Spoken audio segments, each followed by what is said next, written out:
Prove that root 5 is irrational. Root 5 को irrational prove करने के लिए हम उसे अज्यूम करेंगे, assume root 5 is a rational number. ये क्या बोल रहे हो सर, हमें तो इसे इरेशनल प्रूव करना है, आप अज्यूम कर रहे हो रेशनल नंबर है।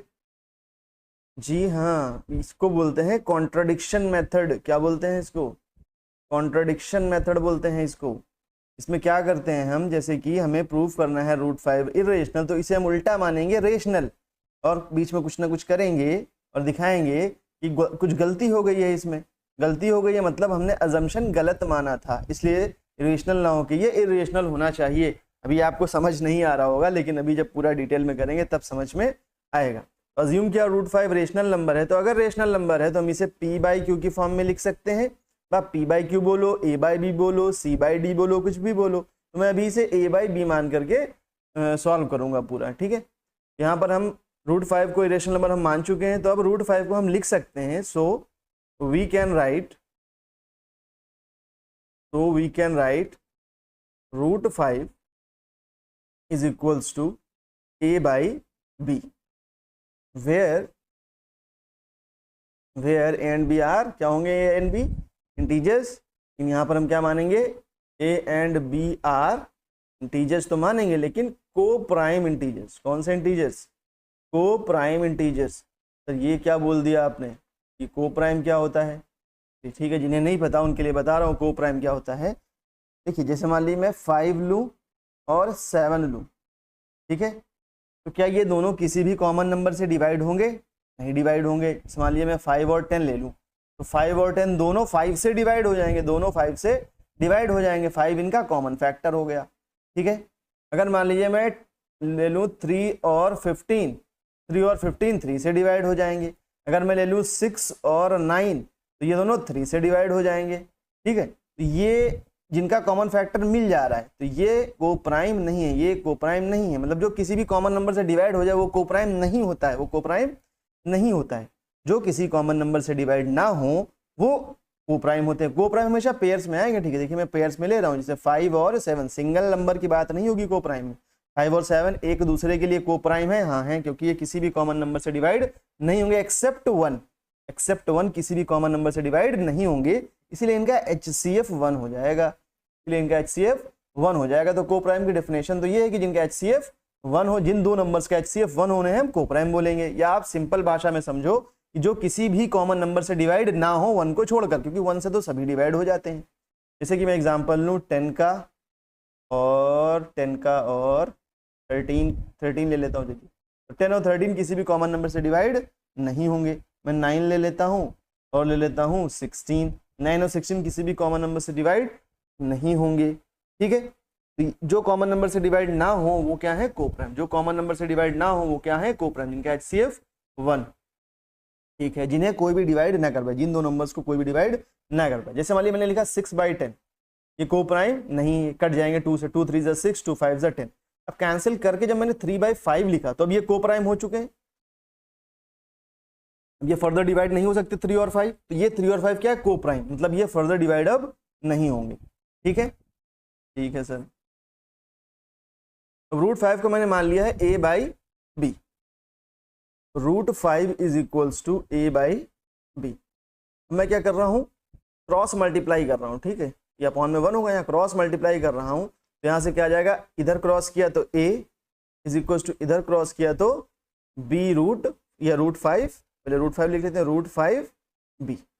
मैं क्या कर रहा हूँ, squaring both sides, squaring both sides, दोनों तरफ में स्क्वायर कर रहा हूँ। सर किसके दोनों तरफ, इज इक्वल टू के दोनों तरफ में स्क्वायर कर रहा हूँ, तो a का स्क्वायर हो जाएगा इधर, और इधर क्या हो जाएगा, रूट 5 b का होल स्क्वायर। ये क्या हो गया, a square is equals to 5, root 5 का स्क्वायर 5 हो गया, और b स्क्वायर, ठीक है। तो यहाँ से मैं इसे मान लूंगा फर्स्ट, इक्वेशन नंबर फर्स्ट, तो आ गया a square is equals to 5b square. अच्छा, जैसे मान लीजिए मैं 8 को लिखूं, 8 is equals to 2 multiplied by 4, तो यहाँ से देखिए अगर मैंने लिखा है 8 is equals to 2 multiplied by 4, तो 8 2 से भी डिवाइड हो जाएगा कंप्लीटली, और 4 से भी डिवाइड हो जाएगा। 8 को अगर मैंने लिखा 2 मल्टीप्लाइड बाई 4, तो 8 2 से भी मल्टीप्लाई हो जाएगा और 4 से भी मल्टीप्लाई हो जाएगा, इसका ये मतलब है यहाँ पर अगर मैंने इसको ऐसे लिख दिया 6 लिखा मैंने 2 × 3, इसका मतलब 6 2 से भी डिवाइड होगा और 3 से भी डिवाइड होगा। इसी तरह से अगर हम यहाँ पर देखें तो a² = 5b² लिखा हुआ है, इसका मतलब a² 5 से डिविजिबल है। ठीक है, तो a² is divisible by 5, divisible by 5। ठीक है, अच्छा जैसे मान लीजिए मैं लूँ 64, 64 जो है वो आपका 4 से डिवाइड हो जाएगा। देखिए 64 को अगर 4 से डिवाइड करें तो कंप्लीटली डिवाइड हो जाएगा। 64/4 करें अगर तो 4 1 4, 4 1 4, 6 24, 16 आया। तो अगर हम 64 है क्या, 64 है 8 का स्क्वायर, मतलब 8 के स्क्वायर को हम 4 से कंप्लीटली डिवाइड कर सकते हैं। अगर स्क्वायर हटा दें सिर्फ 8 लिखें तो 8 भी 4 से कंप्लीटली डिवाइड हो जाएगा। देखिए 64 को हम 4 से डिवाइड कर सकते हैं, 64 है क्या 8 का स्क्वायर, तो 8 के स्क्वायर को हम 4 से डिवाइड कर सकते हैं, तो 8 को भी हम 4 से डिवाइड कर सकते हैं। मतलब a² अगर 5 से डिविजिबल है, therefore a is also divisible by 5। ठीक है, अगर हम a² को डिवाइड कर पा रहे हैं 5 से तो a भी डिवाइड होगा 5 से। ठीक है, ठीक है सर, तो एक ये स्टेटमेंट इंपॉर्टेंट है, ये हो गई स्टेटमेंट 1, इसे मान लेते हैं स्टेटमेंट 1। ठीक है, अब आगे बढ़ते हैं। अगर a 5 से डिवाइड हो सकता है तो हम इसे लिख लेंगे a = 5c। लेट कर रहे हैं हम a = 5c। ये अगर 5 से डिविजिबल है, कोई भी नंबर है, जैसे मान लीजिए मैं बोलूं कि एक नंबर है k जो कि 3 से डिविजिबल है, तो हम k को लिख सकते हैं 3 टाइम्स ऑफ एनी इंटीजर, कोई भी इंटीजर मैंने मान लिया यहाँ पर p मान लिया 3p। यहाँ पर जो c होगा, ये c क्या होगा, एक इंटीजर होगा, c क्या होगा, एक इंटीजर होगा। ठीक है, जब भी ऐसा होगा कि a 5 से डिविजिबल है तो मैं a को 5c मान सकता हूँ। a को मैंने क्या मान लिया, 5c। तो अब ये वैल्यू जो a की ये पुट कर देंगे हम इक्वेशन नंबर 1 में। तो put value of a is equal to 5c in equation 1। Equation 1 में पुट करेंगे। इक्वेशन 1 क्या है, a² = 5b²। यहाँ पर a के प्लेस पर क्या पुट करना है, 5c, तो a के प्लेस पर पुट किया 5c whole square is equals to 5b²। 5c whole square करेंगे तो 5 का स्क्वायर 25 और c² is equal to 5b²। अब इस 5 को इधर डिवाइड में ले आते हैं तो क्या हो जाएगा, 25c² upon 5 is equal to b²। तो 5 1 = 5, 5 5 = 25।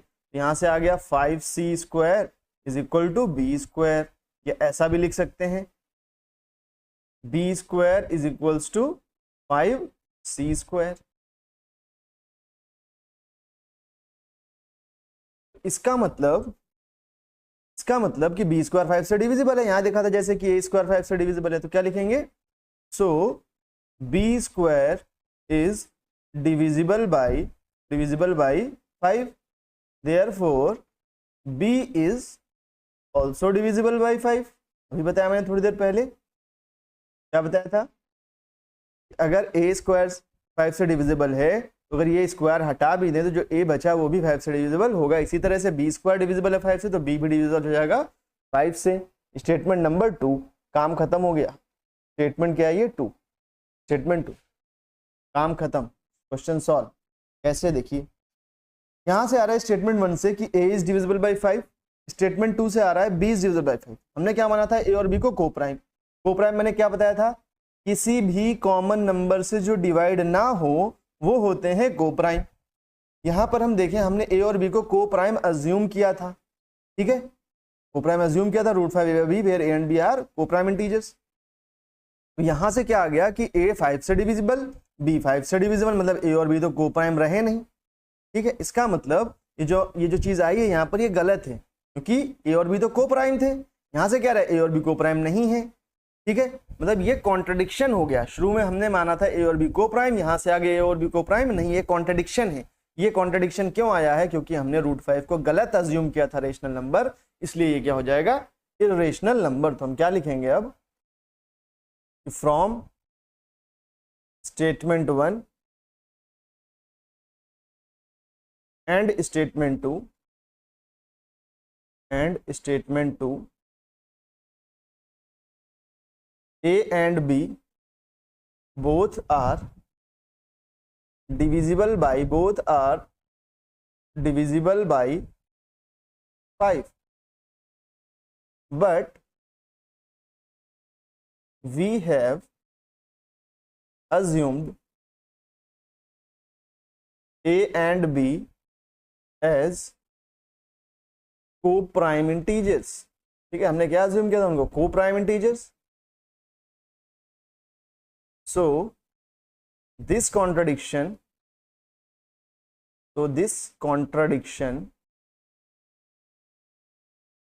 has arisen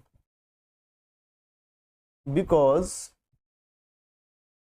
of our wrong assumption,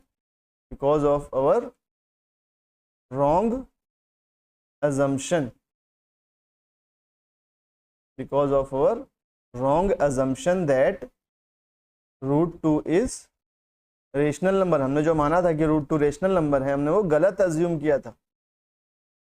ठीक है, हेंस √2 इज एन इर्रेशनल